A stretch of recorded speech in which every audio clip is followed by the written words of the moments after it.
ఎన్నికలకు ముందు రెండు చేతులతో నమస్కరిస్తూ వంగి వంగి అభివాదం చేసిన చంద్రబాబు ఇప్పుడు పిడికిలి బిగించి హెచ్చరికలు చేస్తూ ఉండటం టీడీపీ శ్రేణులకు ఒక టానిక్లా మారింది. పార్టీ శ్రేణులతో పాటు రాష్ట్ర ప్రజానీకం సైతం చంద్రబాబులో మరో పార్శ్వాన్ని చూస్తోంది. ప్రస్తుత పరిస్థితుల్లో తెలుగుదేశం నాయకులు, కార్యకర్తలు చంద్రబాబు నుంచి కోరుకుంటున్నది ఇదే. తెలుగుదేశం పార్టీకి ఎంతో కీలకమైన రానున్న ఎన్నికల్లో అధికారం దిశగా పార్టీ యంత్రాంగాన్ని నడపాలంటే చంద్రబాబు కఠినంగా వ్యవహరించాల్సిన అనివార్య స్థితి.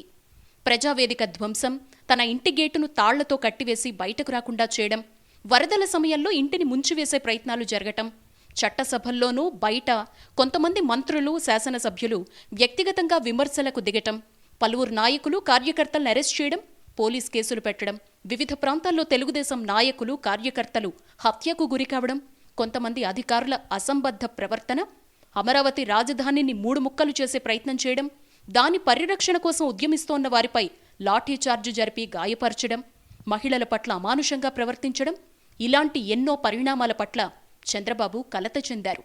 4 దశాబ్దాల ప్రజా జీవితంలో ఎన్నడూ లేని విధంగా చంద్రబాబు తనను తాను మలుచుకున్నారు. అన్యాయాలపై గొంతెత్తి అరవడం కాదు, చెయ్యెత్తి హెచ్చరిస్తున్నారు. ఎంత దొంగంటే 10 రూపాయలు మీకు ఇచ్చి 100 రూపాయలు దోచేస్తున్నాడు ఈ దొంగ ముఖ్యమంత్రి. ఆయన అనుకుంటున్నాడు ఎవ్వరికీ తెలియదని. జగన్మోహన్ రెడ్డి, నీ నాటకాలు అందరికీ తెలిసిపోయినాయి, నీ పని అయిపోయింది. ఎప్పుడు ఎన్నికలు పెట్టినా నువ్వు పోయేది ఇంటికి, నీ పార్టీ కలిపేసేది బంగాళాఖాతంలో, అవునా కాదా? తన పార్టీ కార్యకర్తల జోలికొస్తే ఖబర్దారంటూ వార్నింగ్ ఇస్తున్నారు. తెలుగుదేశం పార్టీ యంత్రాంగాన్ని వేధింపులకు గురిచేస్తోన్న ప్రత్యర్థి పార్టీ నాయకులు, అధికారులు అందరి చిట్టాపద్దులు నమోదు చేస్తున్నామని, అధికారంలోకొచ్చాక అందరికీ వడ్డీతో సహా చెల్లిస్తామని హెచ్చరికలు జారీ చేస్తున్నారు. చంద్రబాబుకు ఇప్పుడు తెలుగుదేశం పార్టీనే సర్వస్వం, కార్యకర్తలే ప్రాణప్రదంగా భావిస్తున్నారు. వారి మనోభావాలకు అనుగుణంగానే పార్టీని తీర్చిదిద్దే పనిలో నిమగ్నమవుతున్నారు. పార్టీలో సీనియారిటీ, వ్యక్తిగత ఇష్టాయిష్టాలు, సిఫారసుల వంటి వాటిని ఏమాత్రం పరిగణలోకి తీసుకోవడం లేదు. ఎంత పెద్ద నాయకుణ్ణైనా పక్కన పెట్టేందుకు సంకోచించడం లేదు.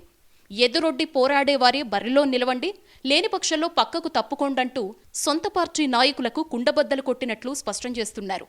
7 పదుల వయస్సులోనూ 20 ఏళ్ల నవ యువకునిలా ప్రజాక్షేత్రంలో పరుగులిడుతూ సమరస్ఫూర్తిని నింపుతున్నారు. తెలుగుదేశం పార్టీని దేశ రాజకీయ యవనికపై దేదీప్యమానం చేసే దిశగా చంద్రబాబు చేస్తోన్న కృషి ఫలించాలని తెలుగు జాతి ముక్తకంఠంతో కోరుకుంటోంది.